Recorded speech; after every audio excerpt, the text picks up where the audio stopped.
Have you ever wondered how real estate agents come up with a value for your home? In this video, I'm going to show you how.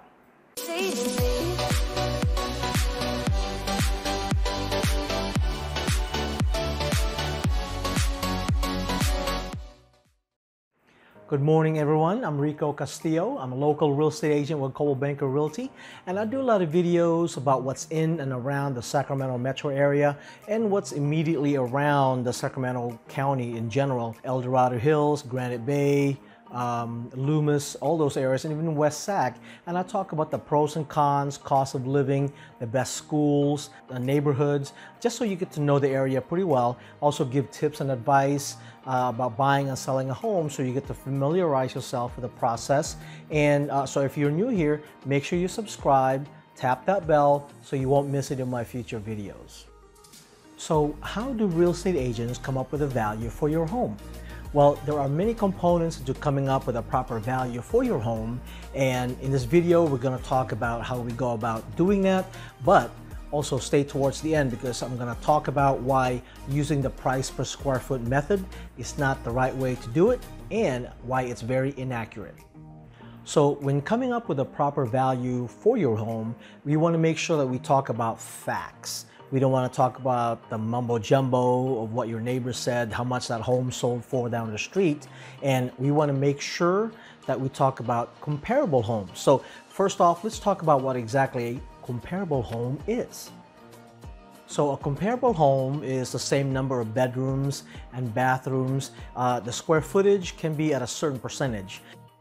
So when determining what size home is comparable to your home, we need to come up with two sets of numbers, okay? So let me go through that real quick to show you what those numbers are.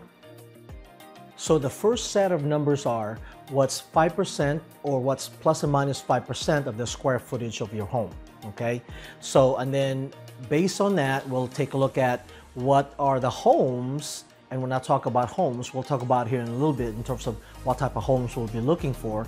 But what are the homes that are in a quarter-mile radius from your home based on that square footage, okay? And if we don't have enough criteria there, or if we don't have enough homes to compare to your property, then we can increase it to a half-a-mile radius around your home. And then the second set of numbers is plus or minus 10% of the square footage of your home, the size of your home. And then again, we'll go back to what's a quarter-mile radius, properties that are in a quarter-mile radius around your home. And then we'll increase that to a half-a-mile radius around your home to get a good picture of all those homes that are within, for instance, in this case, a 3-bedroom, 2-bath, and plus or minus 5% or 10% in a quarter-mile radius, and then a half-mile radius around your home. And then we'll take a look at those and compare them. So once we have those two sets of numbers, and we know we're going to go a quarter-mile radius and a half-mile radius, when we get into the MLS, and we're going through that here in a little bit, we want to look for certain types of homes, okay? Number one, we want to look at homes that have sold recently. The data can go as far as 6 months back. In the summertime, it's a little bit different depending on the season, because the summertime gets a little bit busier than the other seasons. So we just want to look at what's sold before and what's selling now, or what's sold now, and we'll take a look at the trend so they give us an idea also. But at least the solds will give us sort of like where to start off with. And solds are homes that have actually closed, okay? And they're in the books, they're facts. We're gonna take a look at those. And next, we want to look at pendings. And pendings are homes that are on their way to closing. They've accepted an offer from a buyer. A buyer made an offer, of course, accepted that, and so they're on their way to closing. They're in the middle of a transaction.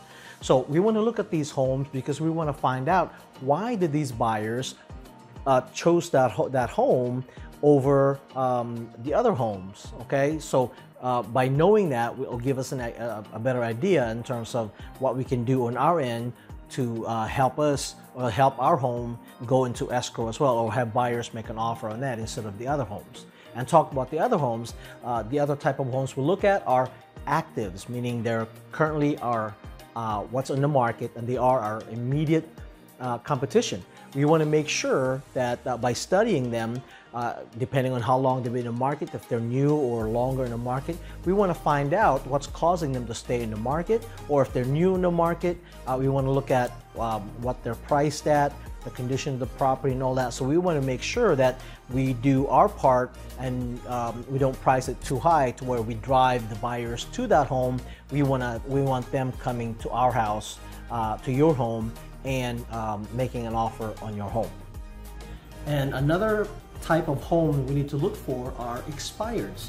Expireds are homes that did not sell during the listing period and is now off the market. Now, just as we want to know why buyers chose the home that went pending, we want to make sure why these homes that expired. We want to know why they did not sell. So we'll take a look at that as well. So now we have those two sets of numbers. We know what types of homes we're going to be looking for. So let's go into the MLS. So we'll take a look at a couple of searches to where, so you'll know exactly what we do on our end to come up with a value for your home. All right, so now that we have those two sets of numbers and we know what type of properties or homes we're going to be looking for, let's put it all together. Okay, so this is the MLS, and we go into a radius search because, as I said, we're going to do a quarter mile to a half mile radius, depending where you are. In this case, since there are plenty of homes within a quarter to half a mile, we're going to do a radius search of a quarter mile first. And if you see here, it's a quarter mile. And let's use this home as an example.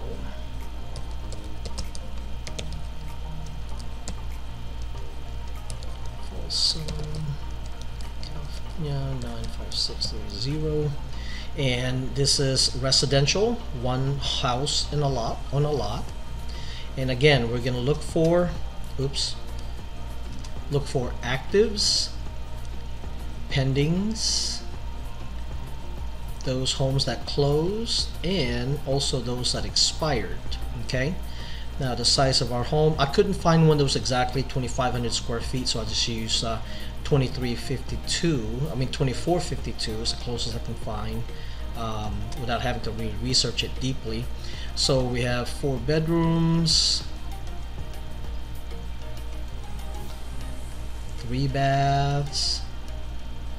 Okay, now in terms of the number of bedrooms and baths, sometimes I would vary a little bit. I would probably put 4 to 5 bedrooms and 3 to 4 baths, just so we can get an idea of how much homes that are larger, that's got more bedrooms or more baths, how much they price or they sold for or are in the market for, just so we can do adjustments later. And that's another whole story, another video, but sometimes I would do that. But for now, let's just stick with the basic of 4 bedrooms, 3 bathrooms, and come down here to the structure. And our first set of numbers is 2375 and 2625.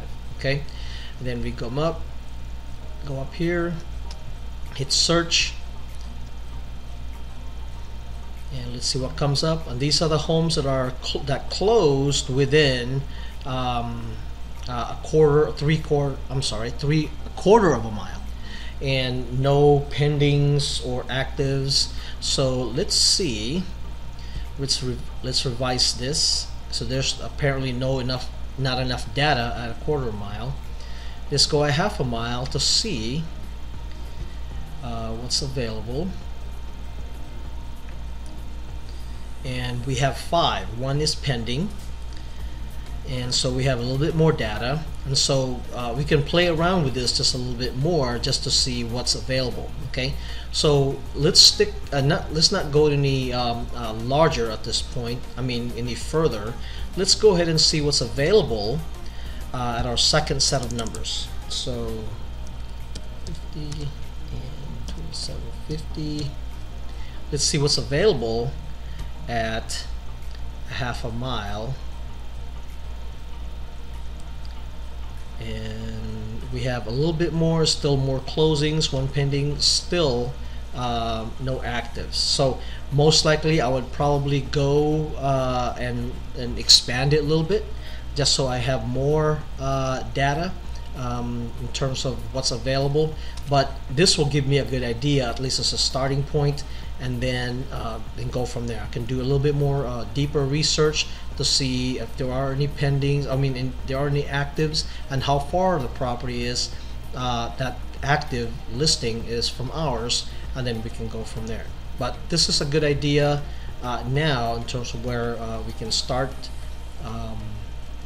to price, where to price our home to start with. All right, so now that we have determined those homes that are comparable to your home, that's within a quarter-mile radius or a half-mile radius from your home.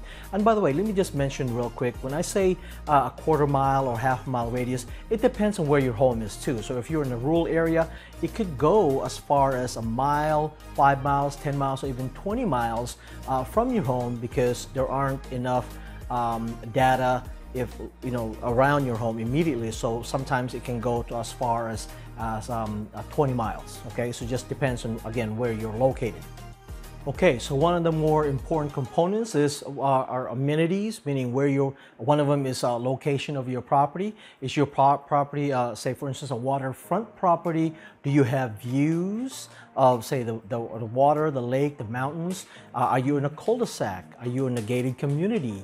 Is your home located in a green belt where they're not going to be building any homes behind you? These are all amenities, and there are more. This is just a short list. There are others, but we need to look at something like that, to where it will increase the desirability of your home and potentially the price of your home. And just as those type of amenities increase the value or desirability of your home, a negative location will decrease the value of your home. So for instance, are you located in a plane path? Are you located close to a power line or the train tracks or a busy street? Or how about if your property is located close to a major shopping center? Will you see a lot of traffic around your home? If your home is located near to any of those, it will be a little harder for you to get the top value for your home. So that's something you need to consider. Next, are there any large employers around your property or close by within a driving distance? Major employers or large companies contribute greatly to the economy. They'll drive more people to want to live closer to that company, which means more demand for housing. And when that happens, of course, then little retail shops, small businesses come into the area. It just goes around in circles. It's a win-win for everyone.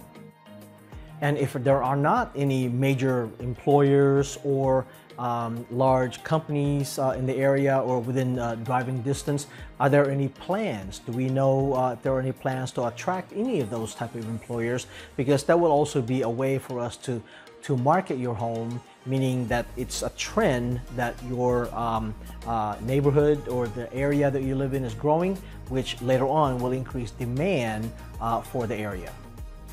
Another is, are there new developments in your area or close by?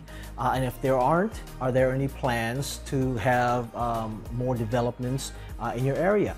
New developments is a trend, meaning that the property or the area is growing. So if a trend is something that appraisers consider as well, because it's an upward trend. Trends are an important component when it comes to valuing your property, because it gives buyers an idea that the area is growing. Another very important component in coming up with a proper value for your home is your time frame. There's a very close connection between how much you price your home and your timeline. If you have a little bit more time, then maybe you can play around with the pricing a little bit, if you can wait it out because you're not in a hurry. However, if you are in a hurry or you need to close at a certain time, then to get an offer on your home and close it sooner, you're going to have to price it accordingly. And another one is how much you owe on the property. You can't price your home based on how much you owe. You have to price it on market. If you need to sell your home, I need to come up with a certain net amount for whatever reason. you may overprice your home. So the best thing to do in that case is talk to your agent, have them do a market analysis of your home and do a net sheet based on that price and see if that net amount works for you. But you can't price it based on how much you owe, because you might price your home just a little too much and you'll end up never selling your home, first of all, expiring, and you're doing yourself a disservice. Another important component is the condition of your home. Now, when I say condition, I mean more upgrades nowadays, because the reason being is you see a lot of homes that are in good condition or well kept, and they're staying in the market longer and not selling as high as the ones that have more upgrades. Now, let me mention something about upgrades and pricing your home properly. Just because you have upgrades doesn't mean you need to price your home that much higher. Okay, you still have to consider the homes that are comparable, what's selling around your area, and then price your home accordingly, maybe a little bit more. But what happens typically is that if you have buyers are smart. Okay, so if you price your home, you've had a lot of upgrades, and you price your home at or maybe just a little bit above the market, you're telling buyers that first of all, you're reasonable, and then what happens is the buyers come and look at your home, compare it to the other homes that are around the same price, but they don't have as many upgrades as yours, so it increases the desirability of your home. That desirability will most likely potentially have more buyers making offers on your home, and more offers mean potentially a bidding war, and that bidding war is what increases the price of your home. So do not price your home up here just because you have upgrades and have the buyers chase you up there if the market is not at that level. Because what happens is you'll actually scare the buyers away, and they'll also think that you're unreasonable, and a lot of them won't even, instead of making an offer, they won't make an offer just because they're thinking, okay, the seller's unreasonable, even though you might actually be okay accepting a lower offer. So it's best to price it at market, price it properly, and have the desirability and all the offers come in, create a bidding war, and have that drive up the price of your home. So pricing your home well at the very beginning will help you sell your home faster and potentially for a lot more money. So another major component when it comes to coming up with a proper value of your home is, what if your home has a pool? Or if you're in a home that's got a larger lot. Well, what's going on right now is that the trend is heading towards homes that have plenty of room for storage. So if your home has a pool, the pool itself will not necessarily give you that much more value. It's what's around the pool that will give you your home more value. For instance, since entertaining is such a big trend right now, everyone wants to entertain. If your pool also has, say, an outdoor kitchen or a covered area where you can put a large table, those type of things is what will increase or help increase the value of your home, and will increase and really add more value to your pool as well. So, and also if you have a larger lot and there's potential for, say, an RV or to put sheds or more storage back there, all those type of those are all considered a very good amenity as well. Okay, and if you have a smaller home but your home has what's called one of those, it's a big trend right now as well, one of those folding or moving glass walls where you can open it and pretty much extend the living area into the backyard. Those are also great amenities because it will really increase the value of your home, because it'll make your home feel a lot larger than it really is. So with all of that said, a couple of things that you must not do is, one, if you had your property appraised not so long ago when you refinanced, especially if it's within 6 months, please do not go off of that. refinancing and purchasing a home are two totally different beasts. And so I can go into another video into that, but not right now. Just do not use it. So let's talk about another thing that you should not do is use the price per square foot. Okay. To explain this best, let's go into the MLS again, and we'll take a look at a couple of different homes, and I'll show you a good idea, or give you a good idea why not to use the price per square foot. So let's take a look at these two homes in Folsom. One closed late June, and the other one closed a couple of weeks later. And the one that closed in June is at $610,000. The other one closed at $475,000, but the difference is in the square footage. If you look here, the one that closed for $610,000 is 2,347 square feet, and the smaller one that sold 2 weeks later is about a little over 600 square feet smaller.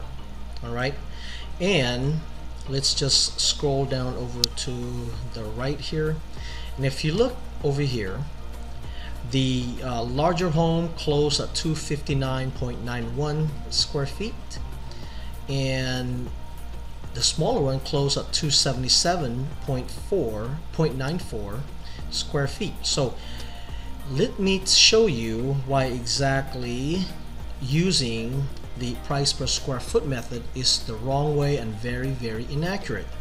So let's just say this is within a half a mile of each other. So let's just say you live in this neighborhood, and you put your home in the market and you priced it based on the 610, and the reason being is the smaller one did not close yet.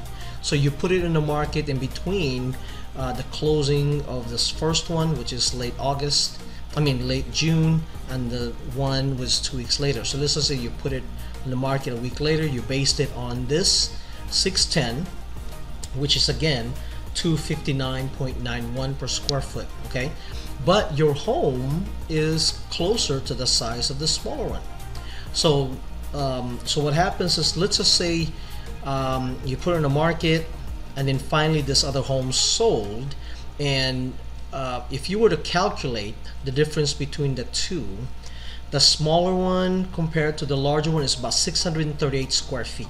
Okay, if you priced it at $259.91, and then a week later the smaller one closed at $277.94, the difference between those two is $20.03.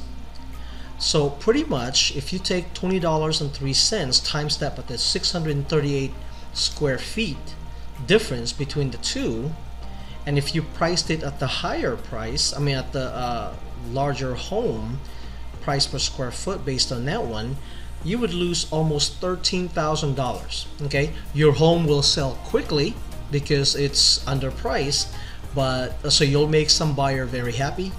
But I bet that you won't be very happy if you find out that you just lost $13,000 from pricing your home using the price per square foot method. So don't do it. Well, I hope you liked that video, and I hope you got a lot out of it, because I'm going to be doing a lot more of these type of videos. So if you're new here and you haven't subscribed yet, subscribe, because the more subscribers we have, the more and better videos we'll be able to make for you. And so subscribe, tap that bell so you won't miss any of my future videos. Okay, so until next time, see you around town.